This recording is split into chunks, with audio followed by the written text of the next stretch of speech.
एक बार नारद जी को यह अभिमान हो गया कि उसने बढ़कर इस पृथ्वी पर कोई दूसरा भगवान विष्णु का भक्त नहीं है। उनका व्यवहार भी इस भावना से प्रेरित होकर कुछ बदलने लगा। वे भगवान के गुणों का गान करने के साथ साथ अपने सेवा कार्यों का भी वर्णन करने लगे। भगवान से कोई बात छुपी थोड़े ही रहती है। उन्हें तुरंत इस बात का पता चल गया। वे अपने भक्त का पतन भला कैसे देख सकते थे। इसलिए उन्होंने नारद को इस दुष्प्रवृत्ति से बचाने का निर्णय किया। एक दिन नारद जी और भगवान विष्णु साथ साथ वन में जा रहे थे।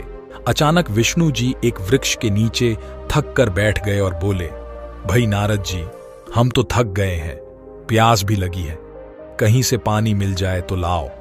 हमसे तो प्यास के मारे चला नहीं जा रहा है, हमारा गला सूख रहा है। यह सुनकर नारद जी तुरंत सावधान हो गए। उनके होते हुए भगवान भला प्यासे रहें। वे बोले, भगवान अभी लाया, आप थोड़ी देर प्रतीक्षा करें। नारद जी एक ओर दौड़ लिए।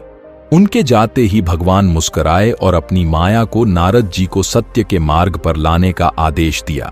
माया शुरू हो गई। नारद जी थोड़ी ही दूर गए होंगे कि उन्हें एक गांव दिखाई पड़ा, जिसके बाहर कुएं पर कुछ युवा स्त्रियां पानी भर रही थीं। कुएं के पास जब वे पहुंचे तो एक कन्या को देखकर अपनी सुध बुध खो बैठे, बस उसे ही निहारने लगे। वह यह भूल गए कि भगवान के लिए पानी लेने आए थे। कन्या भी नारद जी की भावना समझ गई। वह जल्दी जल्दी जल से घड़ा भरकर अपनी सहेलियों को पीछे छोड़कर घर की ओर लपकी। नारद जी भी उसके पीछे जो लिए।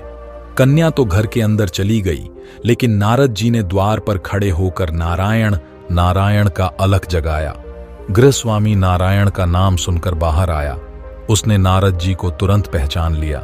अत्यंत विनम्रता और आदर के साथ वह नारद जी को घर के अंदर ले गया और उनके हाथ पैर धोकर स्वच्छ आसन पर बिठाया तथा उनकी सेवा सत्कार में कोई कमी न छोड़ी।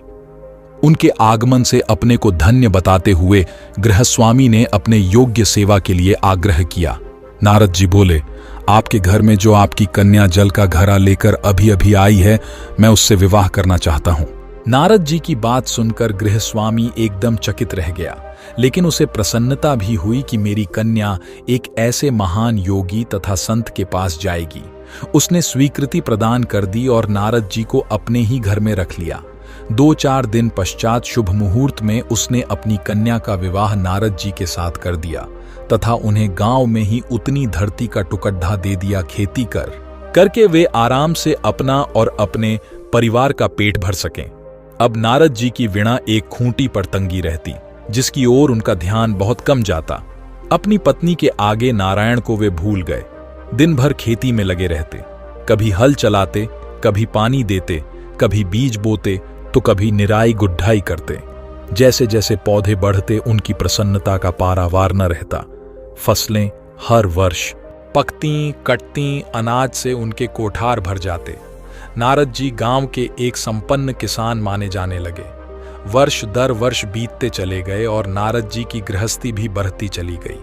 3-4 लड़के लड़कियां भी हो गईं। अब नारद जी को एक क्षण की भी फुर्सत नहीं मिलती थी। वे हर समय बच्चों के पालन पोषण तथा पढ़ा लिखाई में लगे रहते अथवा खेत में काम करते रहते थे। अचानक एक बार तेज बारिश हुई, जिसने कि दिनों तक बंद होने का नाम ही नहीं लिया। बादलों की गरज और बिजली की कड़क ने सबके हृदय में भय उत्पन्न कर दिया। मूसलाधार वर्षा ने गांव के पास बहने वाली नदी में बाढ़ की स्थिति पैदा कर दी। चारों ओर पानी ही पानी फैला गया। कच्चे पक्के सभी मकान ढहने लगे। घर का सामान बह गया। पशु भी डूब गए। उनके व्यक्ति मर गए। गांव में त्राही त्राही मच गई। नारद अब क्या करें?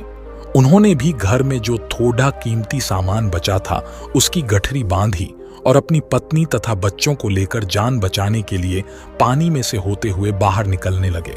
नारद जी बगल में गठरी थामे एक हाथ से एक बच्चे को पकड़ लीधे और दूसरे हाथ से अपनी पत्नी को संभाले हुए थे। पत्नी भी एक बच्चे को गौड़ में और एक का हाथ पकड़ धीरे धीरे आगे बढ़ने लगी। पानी का बहाव अत्यंत तेज था तथा यह भी पता नहीं चलता था कि कहां गड्ढा है और कहां टीला। अचानक नारद जी ने ठोकर खाई और गठरी बगल से निकलकर बह गई। नारद जी गठरी कैसे पकड़े रहते, दोनों हाथ तो घिरे थे। मन मसोस कर सोचा फिर कमा लेंगे।